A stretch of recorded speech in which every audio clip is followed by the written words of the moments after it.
ஸ்ரீ மாத்ரே நமக. நாம இந்த சக்கரங்கள்ல எல்லாம் உள்ள தேவதைகளை பத்தி தான் பார்த்துட்டு வந்தோம். அன்னைக்கு கொஞ்சம் தான் பார்த்தோம். அதுக்கப்புறம் நமக்கு கிளாஸ் இல்லாத போயிடுத்து. இப்போ அந்த என்னென்ன பார்த்தோங்கிறத அப்படி லேசா ஒரு லைன்ல சொல்லிட்டு அதுக்கப்புறம் இன்னைக்கு இருக்கிற ஸ்லோகத்தினுடைய அர்த்தத்தை நம்ம பார்க்கலாம். விஷுக்தி சக்கரம் அப்படின்னு ஃபர்ஸ்ட் ஆரம்பிச்சோம். விஷுக்தி சக்கரத்தில் இருக்கக்கூடிய அம்பாளுக்கு அவ என்ன கலர்ல இருக்கா? ரத்த வர்ணத்துல இருக்கா? திரிலோச்சனா 3 கண்களை உடையவர்களாக இருக்கா? கையில அவள் வச்சுட்டு இருக்க என்ன ஆயுதத்தை வச்சுட்டு இருக்கா? இது ஒரு கையில ஒரு பெரிய தண்டம், ஒரு கபாலம், மண்டவோடு இத கையில வச்சுட்டு இருக்கா. அவளுக்கு ஃபேஸ் எப்படி இருக்கும்? ஒரே முகத்தை வச்சுட்டு இருக்கா. அவளுக்கு என்ன பிடிக்கும்? அவளுக்கு பிடிச்சது பாயசம்.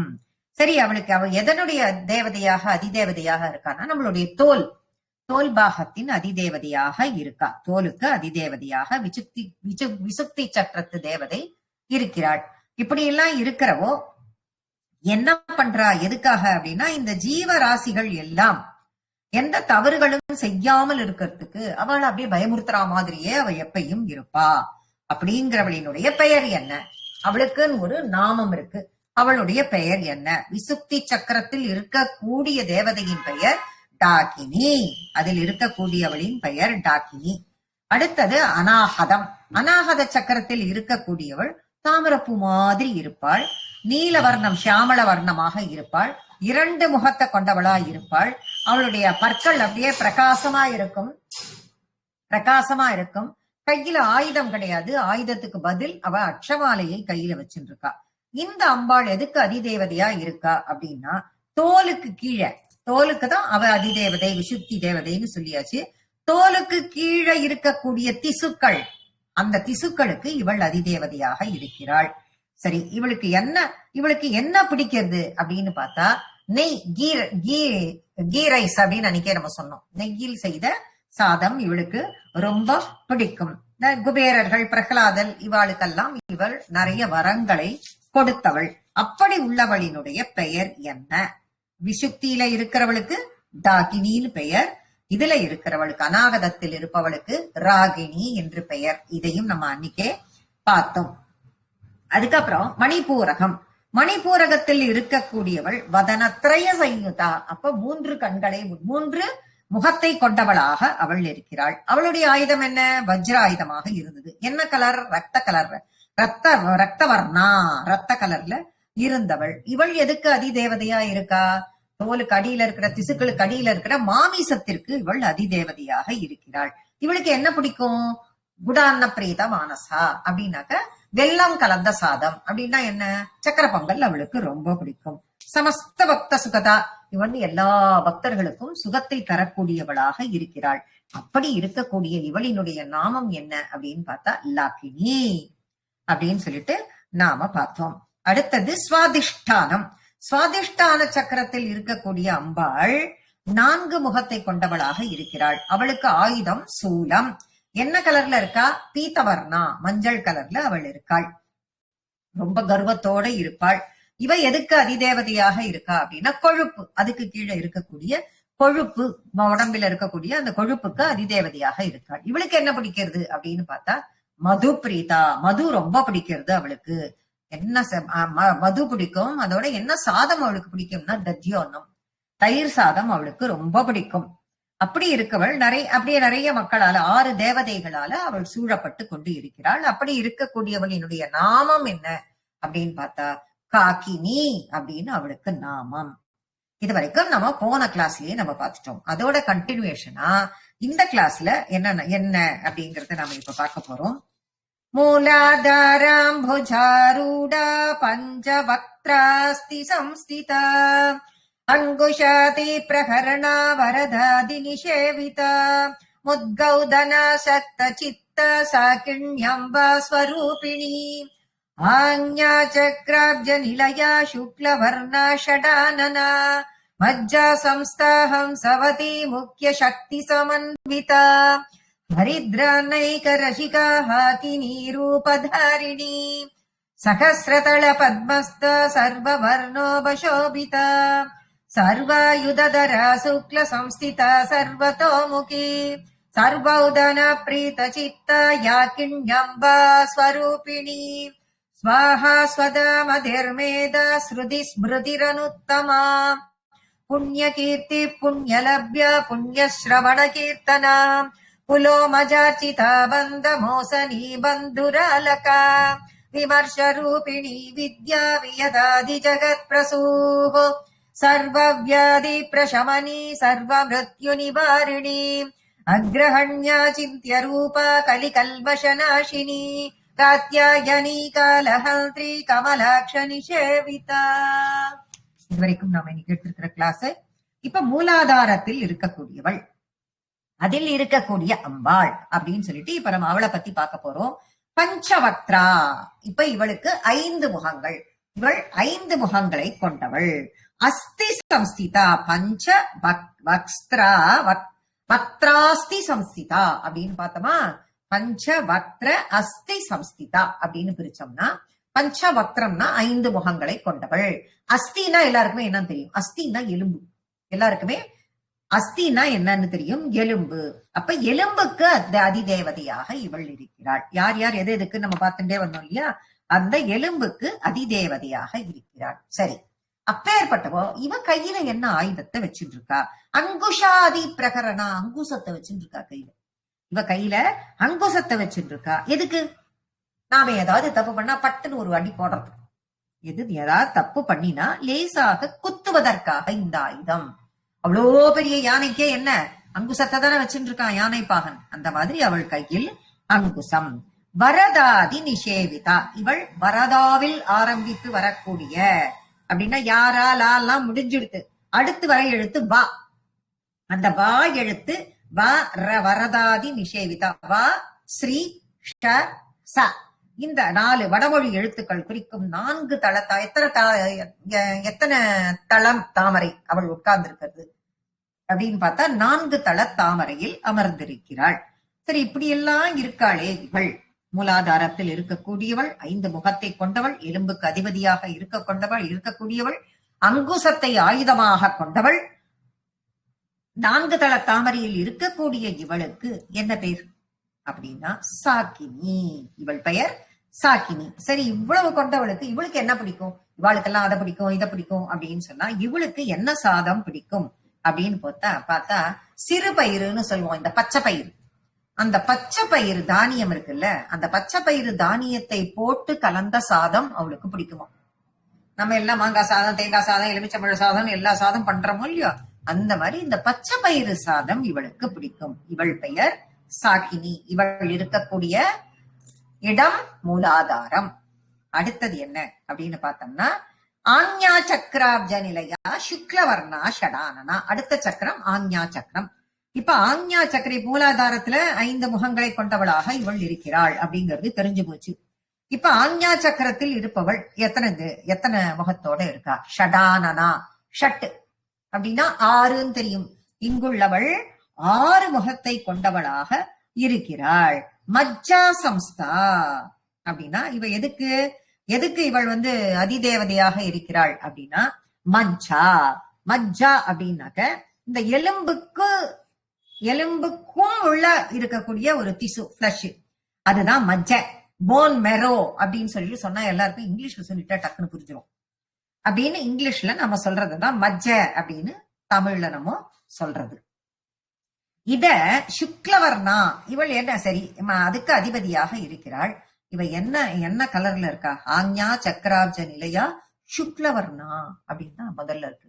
என்ன கலர் அவ? இவாளுக்கெல்லாம் ரக்தவர்ணா, மஞ்சள், நீலம், இதெல்லாம் சொல்லியாச்சு. சுக்லவர்ணா அப்படின்னாக்க வெண்மை நிறம். இவ வெண்மை நிறம் கொண்டவளாக இருக்கிறாள். ஹம்சவதி. மஜ்ஜா சம்ஸ்தா ஹம்சவதி முக்கிய சக்தி சமன்விதா. ஹம்சவதி அப்படின்னா 6 முகங்களை கொண்ட இந்த அம்பிகை இவள் இருக்கக்கூடிய இடம் ஆஞ்ஞா சக்கரம். ஆஞ்ஞா சக்கரம்ங்கிறது எங்க இருக்கு? 2 புருவத்துக்கும் நடுவுல இருக்கு இல்லையா? அவள் இருக்கக்கூடிய தாமரை என்ன? 2 இதழ் தான் அந்த இடத்துல. 2 இதழ் கொண்ட அந்த தாமரை. இந்த 2த்துக்கும் உள்ள தேவதை அந்த அக்ஷரம், அதுக்குள்ள அக்ஷரம் என்ன அப்படின்னு பார்த்தா ஹம்சவதி, ஷமாவதி, ஹ ஷ. இந்த 2 அக்ஷரம் தான். இந்த 2 அக்ஷரம் ஹம்சவதி. இதுதான் சொல்றதுங்க. மஜ்ஜா சம்ஸ்தா ஹம்சவதி. ஹம்சவதி க்ஷமாவதி. ஏன் அப்படி ஹம்சவதி க்ஷமாவதி? இதுக்கு என்ன அர்த்தம் அப்படின்னு பார்த்தா ரொம்ப அற்புதமான ஒரு அர்த்தம் இதுக்கு. நம்ம நம்ம நிறைய நல்லது செய்யணும்னு நினைச்சு நிறைய செய்யறோம். அந்த நன்மைகளை எல்லாம் ஏற்றுக்கொள்பவள் ஹம்சவதி. இந்த நன்மைகளை எல்லாம் இப்ப உங்களுக்கு ஹம்சவதிங்கிறப்பா இன்னும் உங்களுக்கு கிளியரா ரொம்ப ஈஸியா உங்களுக்கு தெரிஞ்சதுக்கு நான் போறேனே. ஹம்சம்னா அன்னம் அப்படிங்கிறதுக்கு எல்லாருக்குமே அந்த அர்த்தம் தெரியும். அன்னமானது பாலை கொண்டு வச்ச உடனே என்ன பண்ணோம், அதுல இருக்கிற கரெக்டா என்ன நல்ல பார்ட்டான பாலை அதை எடுத்துக்கும், மிச்சத்தை விட்டுரும்னு சொல்லிட்டு நம்ம பார்த்திருக்கோம், எல்லாருக்குமே தெரியும். அந்த மாதிரி நாம் செய்யும் நன்மைகளை எல்லாம் கிரகித்துக் கொள்பவள் ஹம்சவதி. அப்ப யார் அவ க்ஷமாவதி அப்படின்னா, அதுல இந்த கிரகிச்சுட்டு மிச்சம் நம்ம தப்பு பண்ணி வச்சிருக்கோம் இல்லையோ, இந்த பண்ணின தப்பெல்லாம் மன்னிப்பவள் க்ஷமாவதியும். எவ்வளவு ஒரு பிரமாதமான ஒரு அர்த்தம் இதுக்கு. எங்க இருக்கா இவ? ஆஞ்ஞா சக்கரத்துல இருக்கா. இந்த ஹம்சவதியும் க்ஷமாவதியும் புடை சூழ இருப்பலாம். இவ எப்பயும் கிரகிச்சுக்கிறதுக்கும் கிரகிச்சுப்போ, மன்னிக்கிறதுக்கும் மன்னிப்போ. அப்பேற்பட்ட இரு தேவதைகளும் புடை சூழ சமன்விதாகவாக சமமானவளாக இவள் திகழ்கிறாள் ஆஞ்ஞா சக்கரத்தில். அப்போ இவளுக்கு என்ன பிடிக்கும் அப்படின்னு பார்த்தா மஞ்சள் கலர். இவளுக்கு ஹரித்ரான்னைக ரசிகா. ஹரித்ரா அன்னம் அப்படின்னா மஞ்சள் கலர்ல இருக்கிற சாதம், எலுமிச்சம்பழ சாதம் வச்சுக்கோங்க. எலுமிச்சம்பழ சாதம் பிடிக்கும். மஞ்சள் கலர்ல இருக்கிற அன்னம் ரசிகா, ரசிச்சு சாப்பிடுவா. இப்படி எல்லாம் சொல்லக்கூடிய இவளுக்கு பேர் என்ன? பேர் என்னன்னு தெரியுமே, ஹாக்கினி.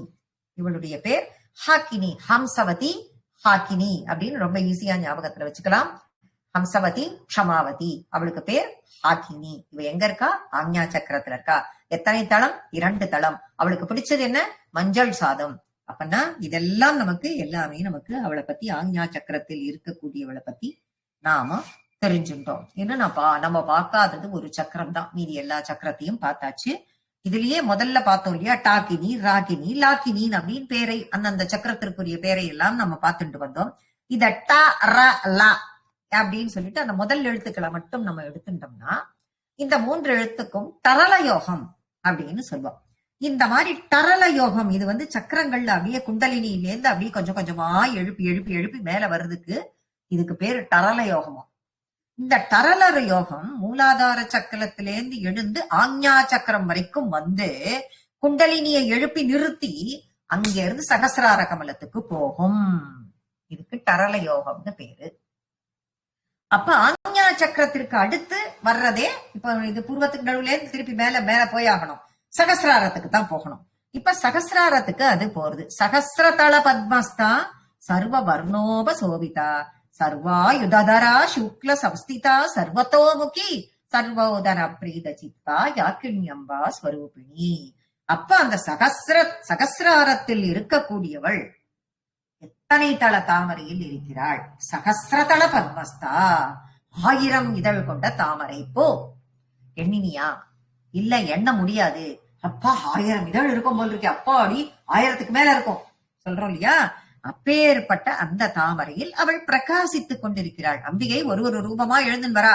காகினி, ராகினி, லாகினி, காக்கினி, சாக்கினி, ஹாக்கினி எல்லாத்தையும் முடிச்சாச்சு. இப்ப முடிஞ்சு எல்லாத்தையும் கடந்து சகசிரார கமலத்துக்கு போகும்பொழுது இந்த நிலையில் அவள் சகசிரதள பத்மமாக அந்த இடத்துல பிரகாசிக்கிறாள். அந்த இடத்துல பிரகாசிக்கக்கூடிய அந்த அம்பிகை சகசிரதள பத்மஸ்தா என்ன கலர்ல இருக்கா? சர்வ வர்ணோப சோபிதா, எல்லா கலரும். இப்ப இதுல இது என்ன, மஞ்சள், பீத வர்ணம், ரத்த வர்ணம், சுக்ல வர்ணம் அப்படின்னு ஏதாவது சாமல வர்ணம்னு ஏதாவது இருக்கா அப்படின்னா இல்ல, எல்லா கலரும். சர்வ வர்ணோப, எல்லா கலரும். சாதாரணமா வெள்ளை எல்லாத்தையுமே இது வெண்மை அப்படிங்கிறது இருக்குல்ல, அது எல்லா வர்ணத்தையும் கிரகித்துக் கொள்ளும், எல்லா கலரையுமே அது தனக்குள்ள அடக்கிக்கும். அப்பேற்பட்ட சுபாவம் அதுக்கு. ஆனா அதையும் தாண்டி இங்க வெண்மை அப்படின்னு சொல்லல. வெள்ளைன்னு வெள்ளையா தெரியும், பால் வெள்ளை கலர் அப்படின்னு சொல்லிட்டு நம்ம சொல்லுவோம் இல்லையா. அந்த மாதிரி வெள்ளையா, மல்லிப்பூ வெள்ளை கலர் அப்படின்னு வெள்ளையை வெண்மை என்று உன்னால் கரெக்டா இது சொல்ல முடியும். ஆனா இங்க இன்னும் குறிப்பாக வெள்ளையையும் தாண்டி சர்வ வர்ணோப சோபிதா அப்படின்னா எல்லா வர்ணங்களையும் தாண்டி பிரதிபலிக்க கூடியதாக, கலர்லெஸ் அப்படின்னு சொல்லலாம்ல, அந்த மாதிரியான ஒரு சிச்சுவேஷனுக்கு கொண்டு நிறுத்துறார் இதனுடைய வியாக்கியான கர்த்தா. இதுக்கு இன்னும் என்ன கொடுக்கிறார் அப்படின்னா, நம்ம சிந்தாமணி கிரகத்துல இருக்கா அம்பாள்னு சொல்லிட்டு நம்ம ஆரம்பத்துல பார்த்தோம். எல்லாருக்கும் அது ஞாபகம் இருக்கு. அம்பாள் இருக்கா அப்படின்னு சொன்னோமே, அம்பிகையே சிந்தாமணி தான். அந்த தரித்ராணாம் சிந்தாமணி குணனிகா, எது சௌந்தரிய லகரியில சொல்றார், தரித்ராணாம் சிந்தாமணி குணனிகா அப்படின்னு தான் அதுல சொல்வார். அப்ப அப்படின்னு ஆதிசங்கரர் சொல்றார், சிந்தாமணியின் குணம் படைத்தவள் அம்பிகை அப்படின்னு பாக்குறப்ப அதையே 2 விதமா அர்த்தம் பண்ணியும் பார்க்கலாம். சிந்தாமணி அப்படிங்கிறது நம்ம கேட்டதெல்லாம் கொடுக்கும். நம்ம என்ன கேட்கிறோமோ கொடுக்கும். நீ கேட்டாதான் கொடுக்குமான்னு கிடையாது, கேட்காமலேயும் கொடுக்கும். அதுதான், கேட்காமலேயும் வாரி வாரி வழங்கக்கூடியவள் அம்பாள். சிந்தாமணிக்கு இன்னொரு குணம் உண்டு. இப்ப நவரத்னங்கள் இருக்கு. நவரத்னங்களுக்கு ஒன்னொன்னுக்கும் ஒரு கலர் இருக்கும்.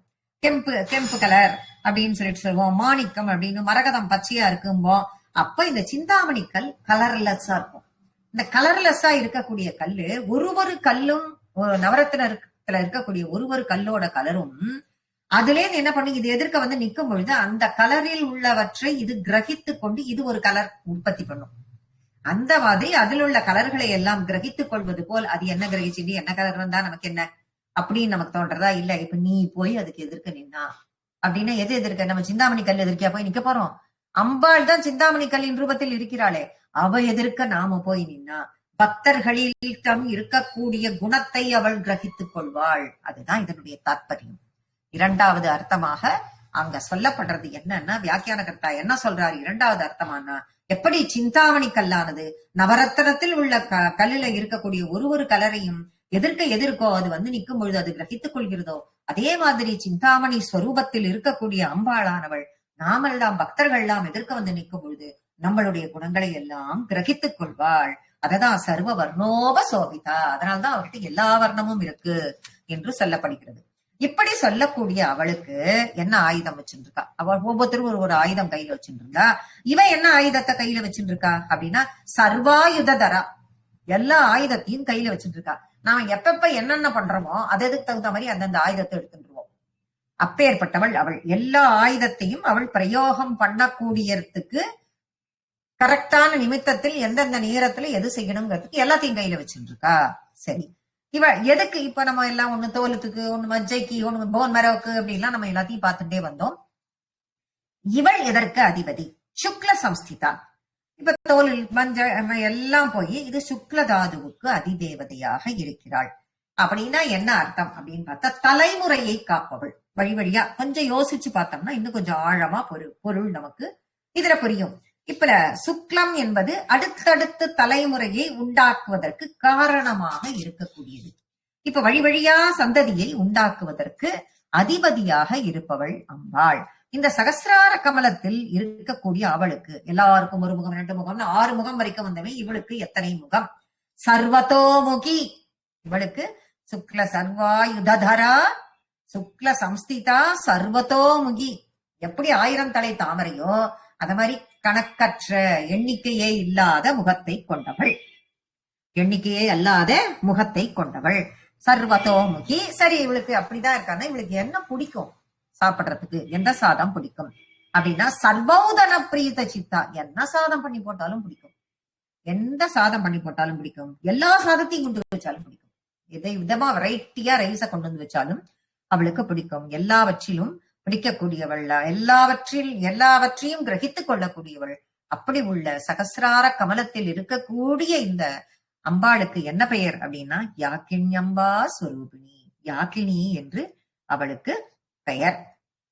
ஏன் இப்படி ஒரு சக்கரத்துக்கு ஒரு பேரை வச்சுட்டு இருக்கா அப்படின்னு சொல்லிட்டு சொல்லும் பொழுது, அப்படியெல்லாம் அதை நம்ம வந்து எடுக்க முடியாது.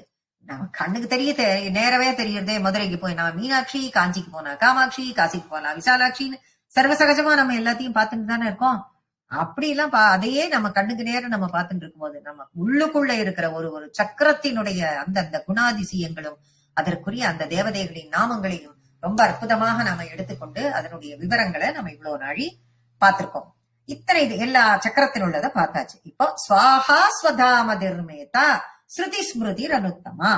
இப்ப ஸ்வாஹா ஸ்வதா அப்படின்னு ஒரு 2 நாமம். இந்த 2 நாமம் என்னன்னா, யாகங்களை பண்ணும் போது யாக கர்மாவுக்கு இது யூஸ் பண்றது. எப்படி அப்படின்னு பார்த்தா, இந்த ஆகுதி வழங்குறது. ஆகுதிகள்லாம் நம்ம எல்லாத்துக்கும் போடுறோம். யாகங்கள்லாம் பண்ணும்போது ஆகுதி போடுறது அப்படின்னு சொல்லிட்டு நம்ம சொல்றது பழக்கம். ஏதாவது ஒண்ணு அந்த அக்னி யாகம் பண்ணும் போது அந்த அக்னி ஜுவாலை இருந்துட்டே இருக்கும். அந்த அக்னியில நெய் விடுவா, அன்னத்தை போடுவா, பழங்களை போடுவா, எல்லாமே அப்புறம் எல்லாம் நடந்துட்டு இருக்கும் இல்லையா? அதற்கு தான் ஆகுதி கொடுப்பது. யாருக்கு?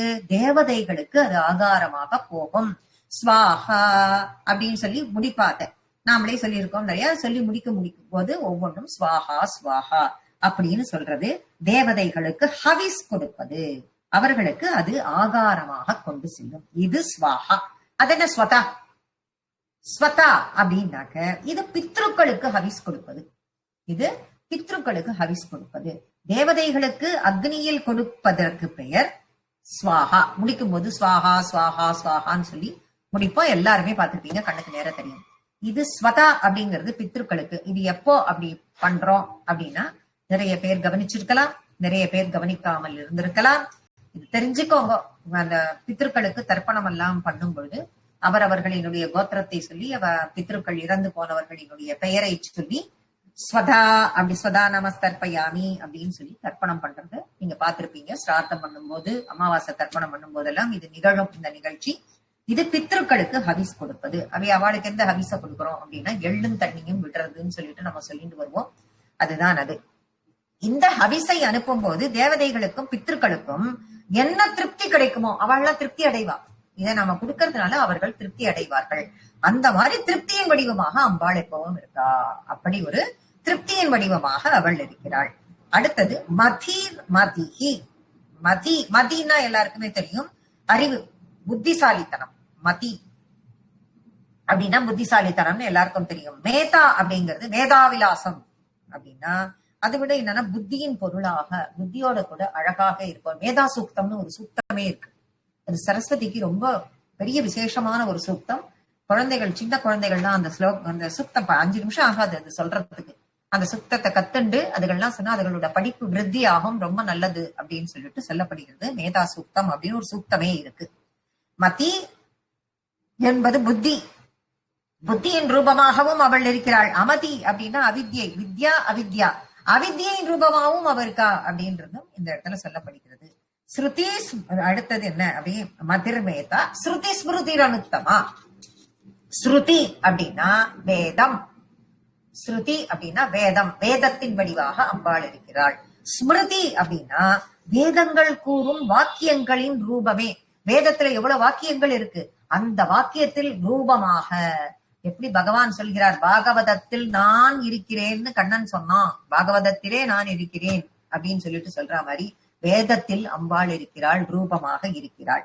சரி, இதெல்லாம் உங்களால இன்னும் புரிஞ்சுக்க முடியல அப்படின்னா ஸ்ருதிக்கும் ஸ்மிருதிக்கும் கொஞ்சோண்டுதான் வித்தியாசம். என்னன்னா ஸ்ருதிங்கிறது கேட்கிறோம், ஸ்ருதினா கேட்கிறோம், காதால கேட்கறது, சிரவணம் பண்றதுன்னு நம்ம சொல்றோம்ல. ஸ்ருதினா கேட்கறதுன்னு வச்சுக்கோங்க. ஸ்மிருதினா கேட்டதை நினைவுல வச்சுக்கிறது. ஸ்மிருதினா கேட்டதை நினைவுல வச்சுக்கிறது. அதனாலதான் தப்பு பண்ணக்கூடாதுன்னு நான் சொல்றது. வார்த்தையில ஸ்பஷ்டமா கிளியரா ப்ரொனவுன்சியேஷன் வரணும்.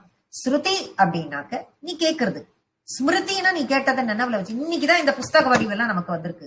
பழைய காலத்துல பார்த்தா அப்படியே வேதங்கள்னா வாயால ஒருத்தர் சொல்வா, எதிர்க்க இருக்கிறத கேட்பா, கிரகிச்சுப்பா. அப்ப இவர்கள் வாயால் சொல்லுவதை அவர்கள் காதால் கேட்டு, அதுதான் ஸ்ருதி. அந்த ஸ்ருதி என்னும் வேதத்தை ஸ்ருதி செய்வார்கள். அப்ப வேதங்களை காதால் கேட்பார்கள். கேட்கப்பட்ட அந்த வேதம் ஸ்மிருதி அப்படின்னா ஸ்மிருதி அதை கிரகிச்சு நினைவுல வச்சுப்பா. அப்படி ஸ்மரணம் என்பதிலிருந்து வந்த வார்த்தை தான் ஸ்மிருதி. திரும்ப திரும்ப திரும்ப திரும்ப யானை அசை போடுற மாதிரி அதை திரும்பி திரும்பி திரும்பி அந்த வார்த்தைகளை மனதில் வைத்துக் கொள்வார்கள்.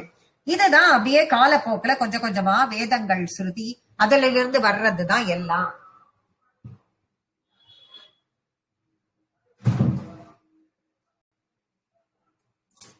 அப்படின்னு சொல்லப்படுகிறது. இந்த ஸ்ருதியான வேதத்தை அடிப்படையா வச்சுட்டுதான் எல்லாமே வந்திருக்கு.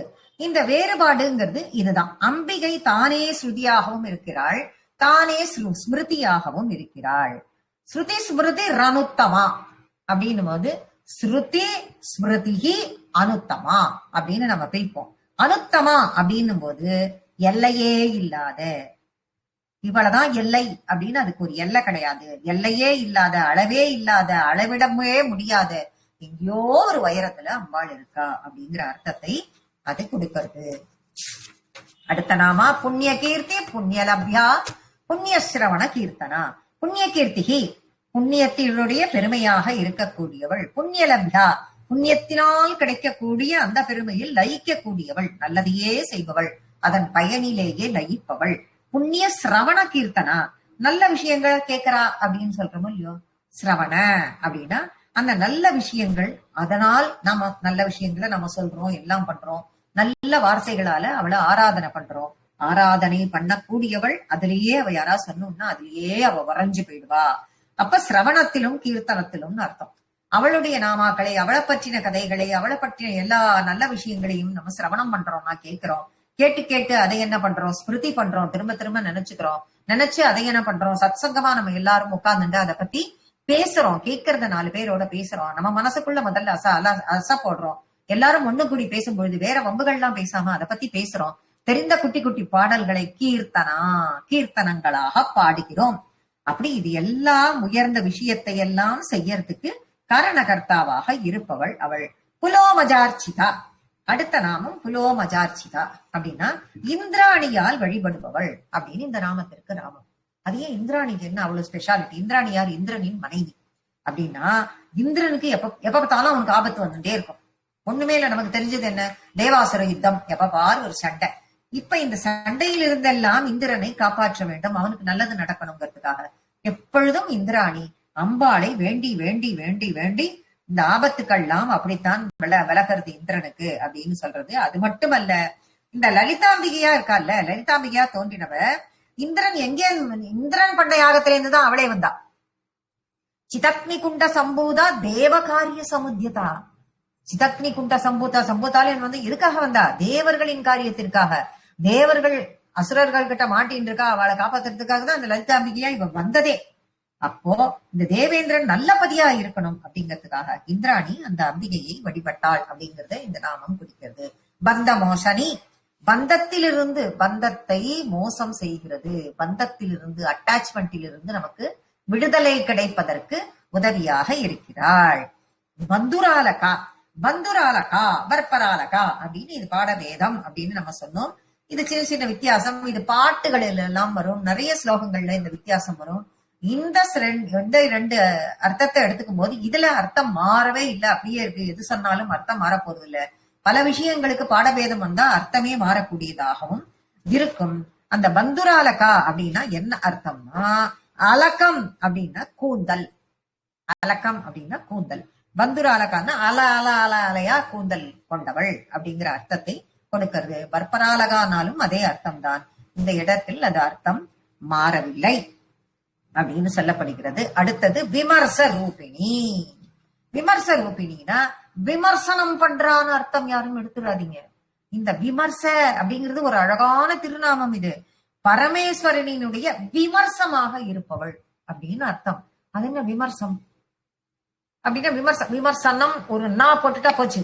அடுத்தவளை நீ விமர்சிக்கிற, இல்ல ஒன்ன யாராவது விமர்சிக்கிறா, 10 பேரை நாம எல்லாம் 10 பேர் சேர்ந்து ஒருத்தரை பத்தி விமர்சிக்கிறோம் அப்படிங்கிற மாதிரி அம்பாளை பத்தி விமர்சனம் பண்றோம், அனலைஸ் பண்றோம், இப்படி எல்லாம் போயிடுவோம்.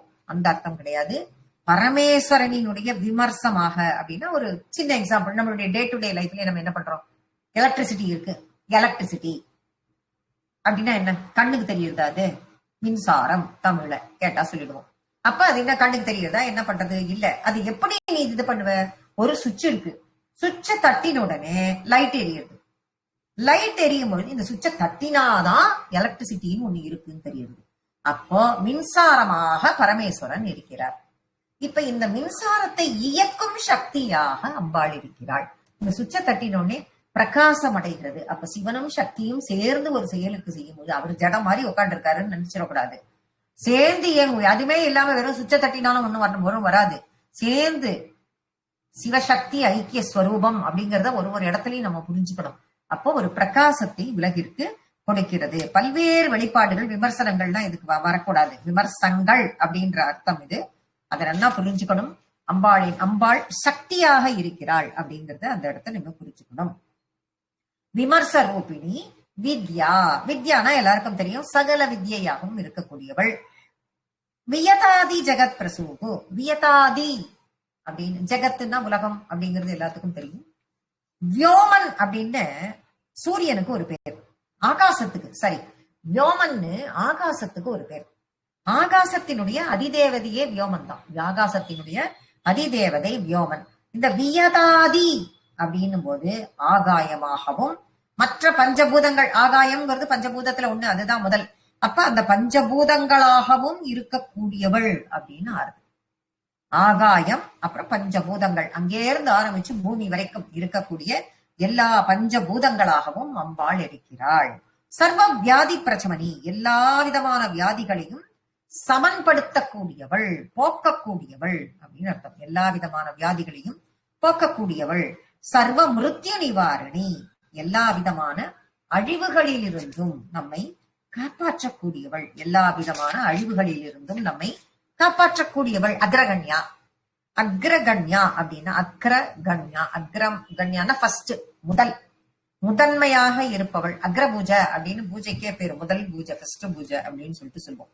முதல் பூஜை. அக்ரகண்யான கணங்களுக்கெல்லாம் முதன்மையானவள் அப்படின்னு அர்த்தம். முதல் பூஜை என்னடா பிள்ளையாருக்கு தானே பண்ணணும், இப்படி சொல்றாளே மாமி அப்படின்னு தோணும். இங்க அக்ரகண்யா அப்படின்னா கணங்களுக்கெல்லாம் முதன்மையானவள். கணங்கள்னா என்ன? சிவனை சுற்றி சிவனை வழிபடக்கூடிய இடத்துல சுத்திலும் நிறைய கணங்கள் இருக்கும். அதனால்தான் சிவகணங்கள்னே பேரு அவளுக்கெல்லாம். அப்போ இந்த ஜீவராசிகள்லாம் இருக்குல்ல, நம்ம எல்லாம் இந்த ஜீவராசிகள் எல்லாமே அம்பாளுக்கு கணங்கள் தான். இந்த ஜீவராசிகள் எல்லாவற்றிற்கும் முதன்மையானவள் அப்படின்னு அர்த்தம். அப்படி நம்ம அர்த்தத்தை புரிஞ்சுக்கணும். எல்லாவற்றிற்கும் முதன்மையானவள். அச்சிந்திய ரூபா. அச்சிந்திய ரூபான்னா சிந்திய அப்படின்னா சிந்திக்கிறது. அச்சிந்தியன்னா இந்த சிந்தனைக்கெல்லாம் எட்டாதவள்னு அர்த்தம். அப்படின்னா என்ன? சிந்தனைக்கு எட்டாதவள்னு இவ்வளவு தூரம் இப்படி அவளை சொல்லிட்டு இவ்வளவு வர்ணனை பண்ணிட்டு சிந்தனைக்கு எட்டாதவள்னா, நீங்க சரி இவ்வளவு நான் சொன்னேன் மனசுல நீங்க வாங்கிட்டு இருப்பீங்க. மனசுல அதை கற்பனை பண்ணி எவ்வளவு தூரம் உங்களால எக்ஸ்டெண்ட் பண்ணி பண்ண முடியும்னா எவ்வளவு எட்ட முடியுது அவளை? மனசாலே எட்ட முடியாது. மனசாலேயே எட்ட முடியாதப்ப அதை எப்படி வாக்குல வெளியில கொண்டு வர முடியும்? நீ வாக்குல வெளியில கொண்டு வந்துட்டா கூட அடுத்த வாழ்க்கை அதை புரிய வைக்க முடியுமோ? நான் சொல்றேன் இப்படி, என்னால எந்த அளவுக்கு உங்களுக்கு புரிய வைக்க முடியாது, நீங்க எந்த அளவுக்கு புரிஞ்சுட்டேன்னு என்னால சொல்ல முடியாதே. அதுதான் இந்த நாமம் சொல்றது அச்சிந்திய ரூபா. எதற்குமே எட்டாதவள், உன்னுடைய சிந்தனைக்கெல்லாம் அப்பாற்பட்டவள் அப்படின்னு சொல்றது. கலி கல்மஷ நாசினி, ரொம்ப பொருத்தமான நாமம் இது. இந்த கலியில இருக்கிற கல்மஷத்தை எல்லாம் போக்கக்கூடியவள். இந்த கலியில இருக்கக்கூடிய கல்மஷங்களை எல்லாம் போக்கக்கூடியவள். காத்யாயனி காலஹந்திரி கமலாக்ஷ நிஷேவிதா. கமலாக்ஷ நிஷேவிதான்னு முதல்ல எடுத்துப்போம். கமலாட்சம் அப்படின்னா கமலம்னா தாமரைன்னு தெரியும், அக்ஷன்னா கண்ணுன்னு தெரியும். தாமரை பூ போன்ற கண் யாருக்கு இருக்கு? அம்பாளுக்கு இருக்கு. கமலம் நிஷேவிதா அப்படின்னா தாமரை பூ போன்ற கண்களை கொண்டவரால் ஆராதிக்கப்பட்டவள். யார் அது அப்படின்னு பார்த்தா மகாவிஷ்ணு. கமலாக்ஷன் அப்படின்னு ஒரு பேரே மகாவிஷ்ணுவுக்கு உண்டு. தாமரை கண்ணான் உலகுன்னு சொல்லிட்டு வள்ளுவர் வேற பாடி முடிக்கிறார் ஒரு குரலை.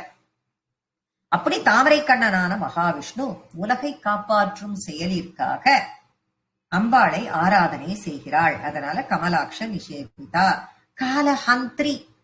காலஹந்திரி அப்படின்னா காலனை அழிக்கக்கூடியவள். காலத்தை அழிக்கக்கூடியவள்னு நீங்க கொண்டு போக கூடாது. காலன்னா யமன்னு எல்லாருக்குமே தெரியும். காலத்தை அழிக்கக்கூடியவள், காலனை அழிக்கக்கூடியவள்.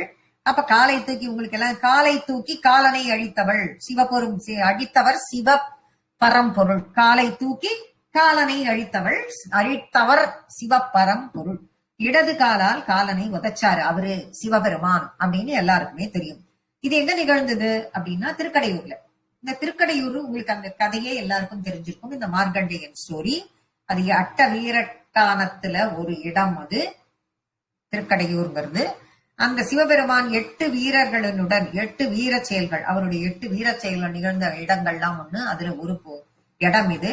காலனை காலால் உதைத்தது மார்கண்டேயனுக்காக அவர் செய்த வீர செயல். அது என்ன மார்கண்டேயன்கிறது எல்லாருக்கும் தெரியும். மார்கண்டேயனுடைய அப்பா அம்மாவுக்கு குழந்தைய ரொம்ப நாள் இல்லாம இருந்தது. அவ சிவபெருமான நோக்கி தவம் இருக்கும் பொழுது அவர் கேட்டார், 100 வயசில் உள்ள 100 வயசு வாழக்கூடிய, எப்படி வேணா இருக்கட்டும், புத்தியே இல்லாத ஒரு பிள்ளை வேணுமா, இல்ல 16 வயது வாழக்கூடிய சத்புத்திரன் வேணுமான்னு கேட்கும் பொழுது எந்த அப்பா அம்மா இப்படி எல்லாம் கேட்பா?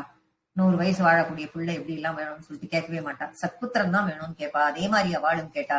முதல் சிறிது காலத்திற்கு அவளுக்கு அதை பத்தி ஒண்ணுமே தெரியல. எப்பயுமே எக்ஸாம் ஸ்கூல் ஆரம்பிச்ச உடனே என்ன பண்ணுவோம், 11th 12th பேரண்ட்ஸ் தான் அமக்கலம் பண்ணிட்டு இருப்பா. இந்த பசங்க எல்லாம் எக்ஸாம் வரச்சே பாத்துக்கலாம் அப்படின்னு இருப்பா அவள்லாம். அப்படி வந்து அந்த கரெக்டா அந்த ஜனவரி பிப்ரவரி வரும் பொழுதுதான் அவளுக்கு அதுல ஒரு இதுவே பயமே வரும். அது வரைக்கும் அவ பாட்டுக்கு ஜாலியா அவ இது பண்ணிட்டு, இவாதான் பேரண்ட்ஸ் தான் இன்னும் 11th 12th படிக்கிற மாதிரி பண்ணிட்டு இருப்பா. அந்த மாதிரி இவர்களுக்கும் இந்த பேரண்ட்டுக்கும் 16 வயசுங்கிறது 14 வயசு வரைக்கும் இவாளுக்கு அதை பத்தின ஒரு இதுவே இல்லாம இருந்து 14 வயசு ஆன உடனேதான் அவருடைய மார்கண்டேயனுடைய தந்தையாருக்கு அதனுடைய கவலை வருகிறது. தந்தையார் கவலையாக இருப்பதை பார்த்து மார்கண்டேயன் கேட்க, மார்கண்டேயனுக்கு அவருடைய தந்தையார் இந்த நிகழ்ச்சியை சொல்ல, உடனே என்ன சிவபெருமான் தானே அந்த வரத்தை கொடுத்தார், அவரிடமே சென்று போவோம் அவன் அப்படின்ட்டு நம்பிக்கையோட சிவனிடமே சென்று சிவனை இறுக கட்டி கொண்டான். மார்கண்டேயனுடைய அப்பாவுக்கு சிவபெருமான் வரம் கொடுக்கும் பொழுது எதிர்க்க காட்சி அளித்தார். ஆனா மார்கண்டேயனுக்கு ஒன்னும் காட்சி கொடுக்கல. ஆனா அந்த மார்கண்டேயன் அவருடைய தந்தையாரை விட அதிகமான அதீதமான நம்பிக்கை வைத்து சிவனை அப்படியே ஆற தழுவி கொண்டு ஆலிங்கனம் பண்ணி கொண்டு சிவனை விட்டு நகராமல் இருக்க, அவனுக்கென்று முதித்த அந்த 16 வருடங்கள் முடிந்த பிறகு காலன் வந்து மார்கண்டேயனை எடுக்க வரும் பொழுது அந்த லிங்கத்தில் இருந்து பகவான் தோன்றினார். தோண்டி காலால் எட்டி உதைத்தார் அப்படிங்கிறது சரித்திரம் நமக்கு எல்லாருக்குமே தெரியும். இதையெல்லாம் இப்படி எல்லாம் ஒரு வரம் வாங்கி எல்லாத்தையும் பண்ணாரே. அப்படி பண்ணி எல்லாத்தையும் நடக்கும் பொழுது என்ன ஆச்சு? இப்ப ஆச்சாரியார் இதை பாக்குறார். இதெல்லாம் என்ன பண்ணிட்டு இருக்கார்? இப்ப ஆச்சாரியார் இதை பாக்குறார்.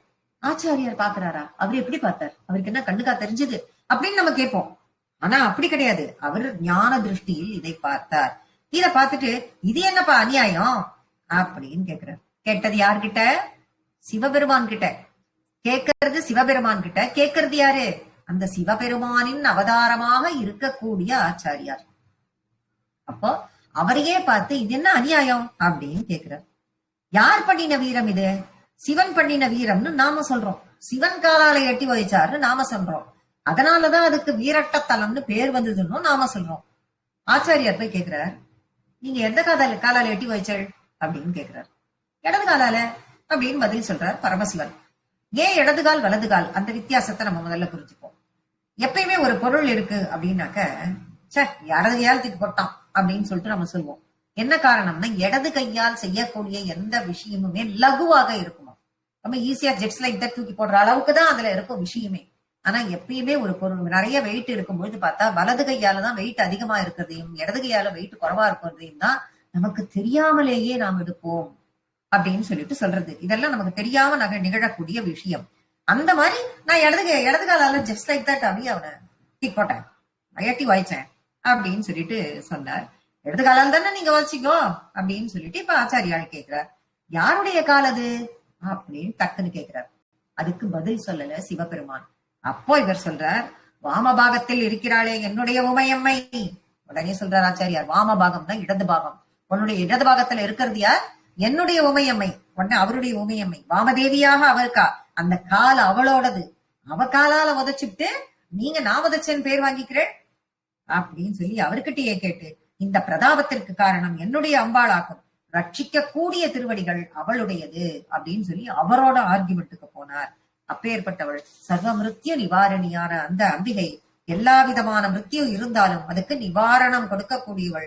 தன்னுடைய திருப்பாதத்தையே கொண்டு காலதேவதையே உதைத்தவள், காலனையே உதைத்தவள், காலனுக்கே அழிவை ஏற்படுத்திய அவள் காலஹந்திரி அப்படின்னு அந்த நாமத்திற்கு சொல்கிறார். இன்னும் ஒரு நாமத்திற்கு நம்ம அர்த்தமே போகவே இல்லை, காத்யாயனி. காத்யாயனி காலஹந்திரி கமலாட்ச நிஷேவிதானா. காத்யாயனி அப்படின்னா என்ன? இதுவும் ஒரு அழகான திருநாமம், அற்புதமான ஒரு பெயர். இந்த காத்யாயன முனிவரின் மகளாக தோன்றினாள் அம்பாள் காத்யாயனி. காத்யாயன மகரிஷி வந்து தவம் பண்ணாராம். அம்பாளே தனக்கு குழந்தையா வந்து பிறக்கணும்னு தவம் பண்ணார். அப்ப எப்படி தட்ச பிரஜாபதி பண்ணாரோ தட்சணம் அதே மாதிரிதான் பண்றோம். தட்ச பிரஜாபதியும் அதே மாதிரி தனக்கு அம்பாள் தான் மகளாக வந்து பிறக்க வேண்டும் என்று தவம் இருந்து பெற்றவள் தான் தாட்சாயினி. ஏன் அப்படின்னா அந்த தாட்சாயினியை மகளாக அடைந்து விட்டோமானால் சிவபெருமான் தனக்கு மருமகனாக வருவார். அப்பெல்லாம் சந்தோஷமா தான் இருந்தான், அப்பெல்லாம் ஹாப்பியா தான் செஞ்சான். மனசுல எந்தவித இதுவும் இல்லாமல் தான் அந்த தட்ச பிரஜாபதி இதையெல்லாம் பண்ணார் அந்த டைம்ல. ஆனால் தனக்கு மாப்பிள்ளையாக வந்த பிறகுதான் தட்ச பிரஜாபதிக்கு அகங்காரம் வந்தது, மமகாரம் வந்தது. அதன் விளைவுகளை தான் அப்புறம் இருக்கிற ஸ்டோரியில நம்ம பார்த்துட்டோம். அப்படிப்பட்ட தட்சன் வரம் கேட்டு கிடைத்தவள் தாட்சாயணி. அதே மாதிரி காத்யாயன மகரிஷியும் தவம் இருந்து பெற்றவர். தவம் இருந்து அவருக்கும் வந்து அவர் கேட்ட தவத்திற்கு மெச்சி அவருக்கு கிடைத்த தவத்தின் பலனாக பிறந்தவள் இந்த காத்யாயனி. காமரூப பீடத்தில் இருப்பவள், ஓட்யான பீடத்தில் இருக்கக்கூடிய அம்பாளுக்கு காத்யாயனி என்று பெயர். காமரூப பீடத்தில் இருக்கக்கூடிய அம்பாளுக்கு, இதெல்லாம் தெரிஞ்சுக்கோங்க, என்னென்ன பீடங்கள்லாம் இருக்கு, எந்தெந்த பீடம் அப்படின்னு சொல்லிட்டு, நமக்கு சிலதெல்லாம் எல்லா பீடமும் தெரியாட்டா கூட இதுல ஒரு 4-5 கொடுத்துருக்கு, 4-5 எடுத்திருக்கேன். அந்த 4-5 மட்டுமாவது சொல்றேன். ஓட்யான பீடத்தில் இருக்கக்கூடிய, ஓட்யான பீட நிலையா அப்படின்னு ஒரு நாமம் இருக்கு இல்லையா, அந்த ஓட்யான பீடத்தில் இருக்கக்கூடியவளுக்கு காத்யாயனி அப்படின்னு பேர். காமரூப பீடத்தில் இருப்பவளுக்கு காமாக்கியா, காமாக்கியா தெரியும் எல்லாருக்குமே, காமாக்கியான்னு தெரியும். பூர்ணகிரி பீடத்தில் இருப்பவளுக்கு பூர்ணேஸ்வரி. ஜாலாந்தர பீடத்தில் இருப்பவள் சண்டி, ஜலந்தர் அப்படின்னு சொல்லிட்டு நம்ம சொல்றோம் இல்லையா, ஜாலாந்தர். சண்டி, சண்டிகருக்கு பக்கத்துல, கொஞ்சம் பக்கத்துலதான் அது இருக்கு, அங்க இருக்கக்கூடியவளுக்கு சண்டி அப்படின்னு பெயர். இது போல ஒட்யான பீடத்தில் இருக்கக்கூடிய அம்பாளுக்கு காத்யாயனி என்று திருநாமம். அப்படி இருக்கக்கூடிய அம்பாள் பக்தர்களினுடைய விருப்பத்தை எல்லாம் பூர்த்தி செய்வாள். காத்யாயன மகரிஷியின் ஆசையை பூர்த்தி செய்து அவளுக்கு மகளாக பிறந்தவளாச்சே. அப்படி இருக்கும் பொழுது அவள் பக்தர்களுக்கெல்லாம் அவர்களினுடைய ஆசையை எல்லாம் பூர்த்தி அடைய செய்வாள். ஆசையை பூர்த்தி அடைய செய்வாள்னா நீ என்ன வேணா போய் கேட்கணும்னு அர்த்தம் கிடையாது.